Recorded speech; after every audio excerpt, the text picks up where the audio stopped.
Este es un podcast Radio Disney. Íconos, artistas fundamentales, únicos, incomparables. Charly García, por Sergio Marchi. Episodio 2. De la cama al living. Tenés todo y nada para dar.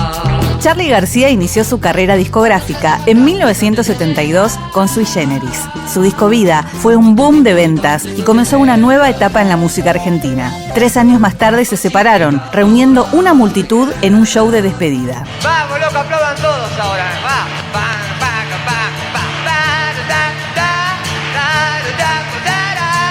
Después García fundó La Máquina de Hacer Pájaros, un grupo de rock sinfónico que duró 1 año y medio. El público extrañaba Sui Generis.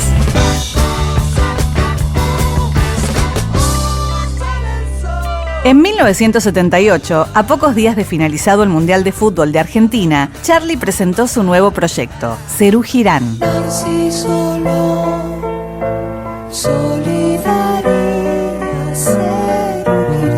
Pero la nueva música tampoco conectaba con la gente. ¿Qué estaba pasando? De eso hablaremos hoy en el segundo episodio de Íconos, dedicado a Charly García.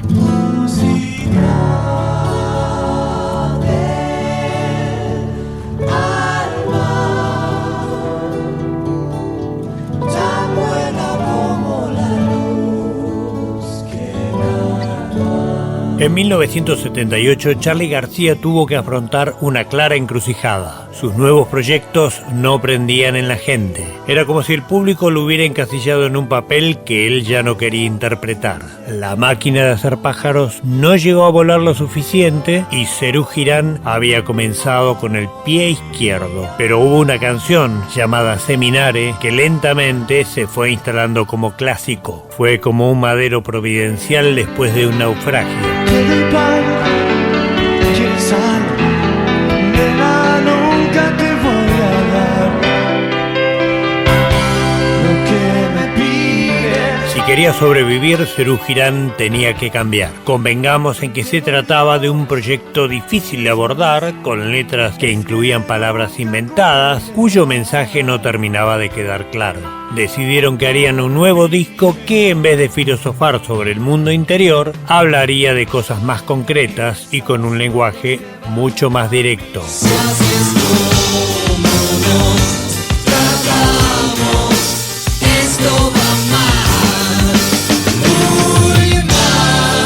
El segundo disco de Serú Girán se llamó La grasa de las capitales y no hablaba de la ecología, sino del éxito y sus trampas, de las ciudades y sus emboscadas. Era un poco una radiografía sobre una Buenos Aires saturada de apariencias y falsedades.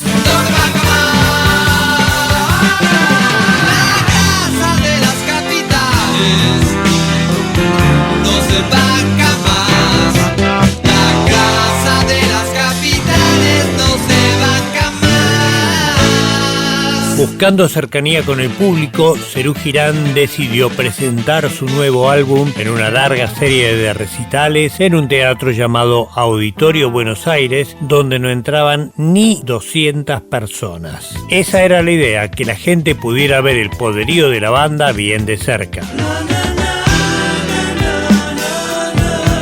Con La grasa de las capitales, Serú Girán remontó un partido que le era adverso. El disco no revirtió la situación, pero ahora el público podía percibir más claramente la propuesta de la banda. Lo que no estaba en los planes era la prohibición gubernamental de una canción compuesta por Charly, de la que se decía, falsamente, que incitaba al suicidio.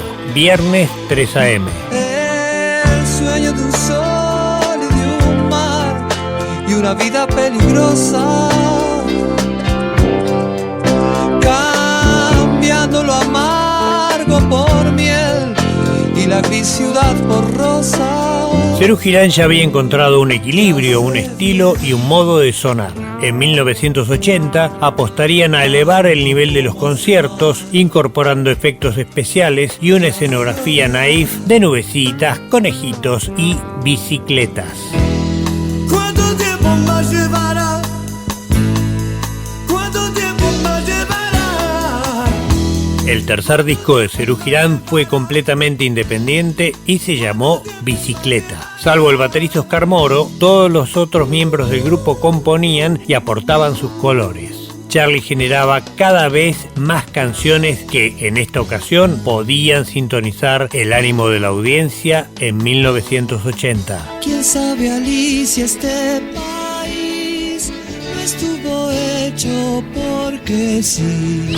Hilda Lizarazu, cantante y compositora argentina. Para mí, Charly García representa uno de los autores y compositores de música popular dentro del rubro del rock, pero amplio, porque empieza como una cosa más folk, luego se va al rock más sinfónico, después se pone como más electrónico. O sea, es un constante creador de canciones inteligentes que atravesaron la cultura de nuestro país y también de Sudamérica y de todos los países de habla hispana. Me parece que Charly García es uno de los más importantes e inteligentes cancionistas de música cantada en español. No cuentes que hay detrás de aquel espejo, no tendrás poder. A finales de aquel año, 1980, el canal de televisión estatal realizó una serie de conciertos gratuitos al aire libre. El día que tocó Serú Girán, la multitud desbordó los cálculos previstos y superó los 60.000 espectadores, generando un nuevo récord. Finalmente, la nueva, o ahora ya no tan nueva, banda de Charly García había triunfado. ¿Te acuerdas del baile de los palos de escoba? ¿Te acuerdas que entonces era la nueva ola y bien? En 1981, Serú Girán era el grupo más popular del rock argentino y por esa misma razón se les ocurrió un juego de semejanzas con los Beatles. Se sacaron fotos individuales con la mitad de sus caras oscurecidas, igual que la portada del álbum With the Beatles del año 1963, y Serú Girán bautizó su cuarto disco como Peperina, inspirados en el Sgt. Pepper de los Beatles y al mismo tiempo aludiendo a una conocida planta aromática argentina. Era una buena historia. Quiero contarles una buena historia, la de una chica que vivió la euforia de ser parte del rock, tomando té de peperina. Peperina sería otro éxito. El grupo alcanzó su máxima popularidad y era una estrella de 4 puntas donde no solamente Charly brillaba, sino que también permitía el lucimiento de Pedro Aznar, Oscar Moro y sobre todo David Lebón, que podía exhibir su hermosa voz en el marco de estupendas canciones. Con los ojos cerrados me ves mejor. Hilda Lizarazu, cantante y compositora argentina. Creo que no hay una etapa más luminosa de Charly García a través de su extensa discografía, pero si yo tengo que elegir, tiene que ver más con los momentos míos, y esos momentos son el final de Serú Girán, Peperina, año 81, hay unas canciones increíbles, y eligiendo algunas de sus distintas etapas, podría mencionar Cinema Verité, de la época de Serú Girán, como hermosa página lírica y musical. Yo nací para mirar lo que pocos quieren ver. Yo nací para mirar. Mientras Serú Girán disfrutaba de los buenos tiempos, hubo una noticia que los impactó en la línea de flotación. Pedro Aznar había decidido retomar sus estudios musicales y para ello debía radicarse en Estados Unidos. Si bien podían reemplazarlo, el grupo decidió tomarse un año para discos solistas y despedir a Pedro en 3 recitales en el Estadio de Obras Sanitarias durante el mes de marzo de 1982, sin saber que serían los últimos de la carrera de la banda. Pedro Aznar, músico, cantante y compositor argentino, ex integrante de Serú Girán. Con Serú Girán éramos un cuarteto de loquitos apasionados por la música, apasionados por la canción, apasionados por el fenómeno creativo, que nos desafiábamos los unos a los otros a dar lo mejor. Y éramos un poco como una especie de troupe de circo ambulante, estando todo el tiempo de acá para allá y todo el tiempo pensando en qué otra vuelta de tuerca, en qué otro giro le podíamos dar a lo que hacíamos. Y eso nos hizo, yo creo, crecer inmensamente a los 4. Fue una experiencia transformadora y un grupo que en el proceso de descubrirse a sí mismo fue siendo un vehículo para que mucha gente descubriera cosas de sí mismos, de la realidad circundante. Fue un catalizador de una mirada en un momento de la historia que después con el tiempo resultó que era perenne, que iba más allá de su tiempo, porque todo el tiempo se me acerca gente muy muy joven, que por supuesto nació después de que el grupo ya no estaba y que sigue tomando esa música como referencia, lo cual es un halago enorme. Las obras que trascienden a través de tanto tiempo necesariamente es porque llevan una semilla de algo valioso y perdurable, así que realmente es un tremendo honor haber estado en ese momento, en ese lugar y con esas personas para mí. Tu amor te espera, no esperes más, porque perdiste tanto tiempo.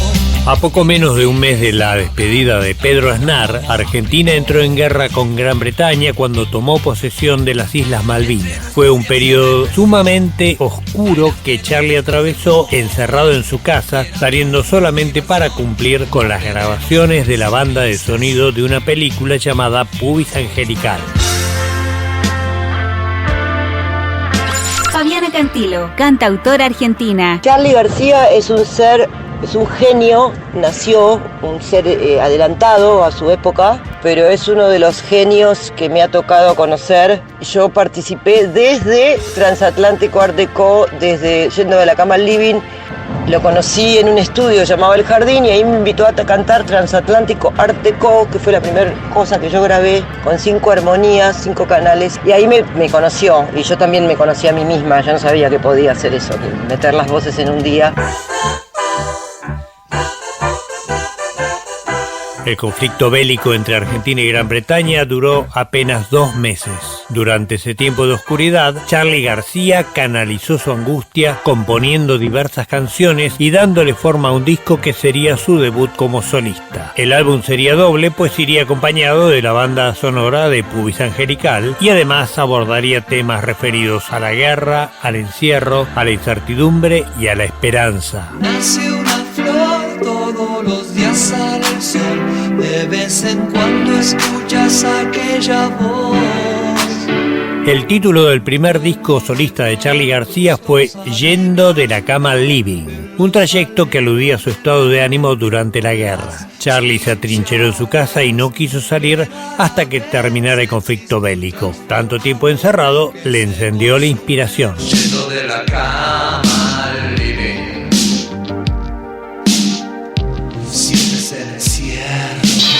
Mario Breuer, productor e ingeniero de sonido argentino. Me impresionó muchísimo cómo sonaba. Yo creo que Yendo de la Cama al Living es un hito en el rock, es un hito en los discos, es un hito en el sonido, en el sonido sorprendente. Eso tiene Yendo de la Cama al Living. Hay un antes y un después en el sonido de los discos de rock.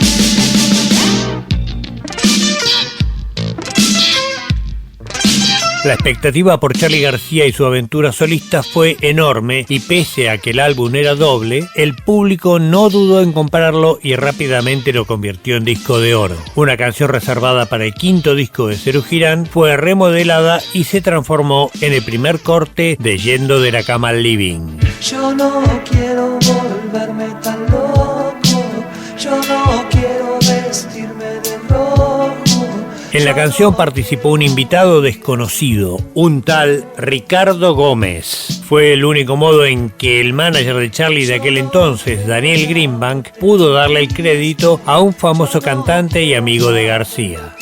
León Gieco, cantante y compositor argentino. Bueno, la historia de Ricardo Gómez es una historia sencilla. Charly me invita a cantar una canción dentro de su disco doble que se llama Yendo de la Cama al Living. Yo creo que fue una época brillante de Charly, así que tuve la suerte que me invitaron a cantar Yo no quiero volverme tan loco, una canción hermosa. La cantamos en el estudio Young y cuando llega el momento de poner mi nombre en el disco de Charly, por un problema contractual y de celos, Néstor Celasco, el presidente de Music Hall, le prohíbe y le dice a Daniel Greenbank que le va a hacer juicio si pone el nombre León Gieco en el disco de Charly. Así que Daniel Greenbank, como sabía que yo me llamaba Raúl Gieco, quería poner RG, pero le puso Ricardo Gómez y bueno, por supuesto que todo el mundo se enteró que Ricardo Gómez era yo, porque la voz al final es inconfundible. Yo no quiero meterme en problemas, yo no quiero asumir asuntos que queman. Yo tan solo les digo que es un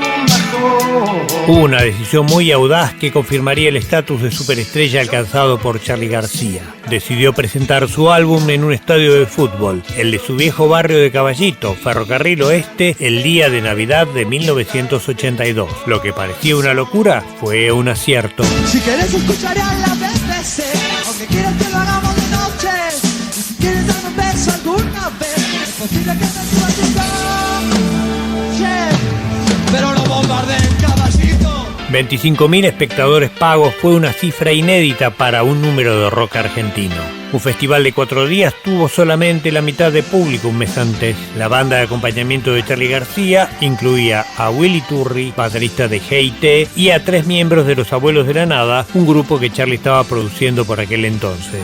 Entre ellos se contaba Andrés Calamaro. Fue una super banda para un super show.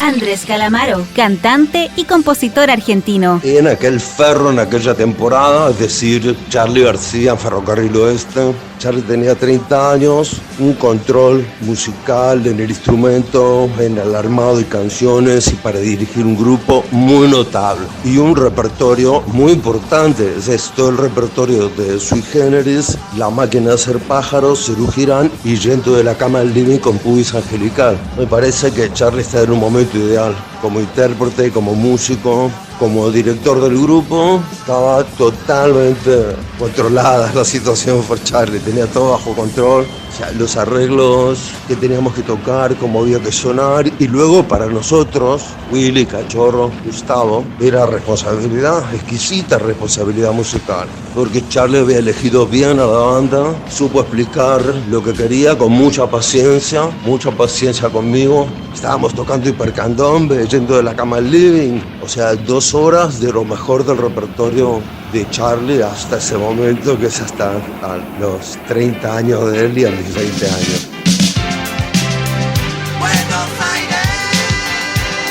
Ese grupo lamentablemente duró muy poco tiempo porque Los Abuelos de la Nada comenzaron a funcionar muy bien y Miguel Abuelo, líder de aquella banda, reclamó a sus músicos de un modo muy contundente. En una discusión con Charly García en una discoteca de Mar del Plata llamada Sobremonte, las cosas se pusieron calientes. Miguel Abuelo le estampó una sonora cachetada a Charly García reclamando a sus músicos y se acabó la discusión. Andrés Calamaro, declaración de archivo 1995. Y fuimos a Sobremonte. Miguel se pidió una 7-Up y se quedó en el costado de la barra, así medio serio. Algún gesto lo habría enojado. Y en un momento, hacía el cuento de nada, pum, le dio un mamporro a Charly. Miguel era gallo, ¿no? Y Charly, supongo, ¿no? Descuento, se habrá puesto un poco histérico. No sé a quién habrá hecho falta agarrar, si a Charly o a Miguel, pero finalmente la cosa, según yo recuerdo, fue un mamporro. Será por eso que hoy estamos aquí. No hay nadie más que vos y yo. En 1983, Charly era el rey indiscutido del rock argentino. Y en una decisión que cambiaría el curso de su carrera y de su estética, se radicó en la ciudad de Nueva York durante algunos meses con la intención de grabar un disco en Electric Ladyland, el estudio fundado por Jimi Hendrix. No sabía que haría historia una vez más con el resultado de aquel viaje. Clicks Modernos cambiaría por completo no solo el sonido de Charly García, sino el de todo el rock argentino, afectando también a todo el continente latinoamericano.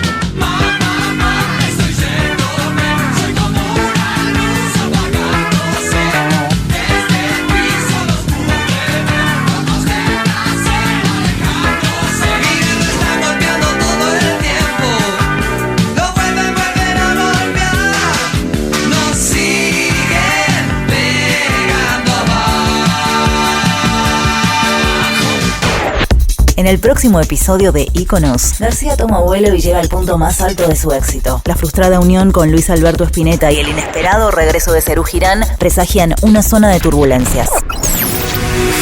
Íconos, por Sergio Marchi. Un podcast Radio Disney.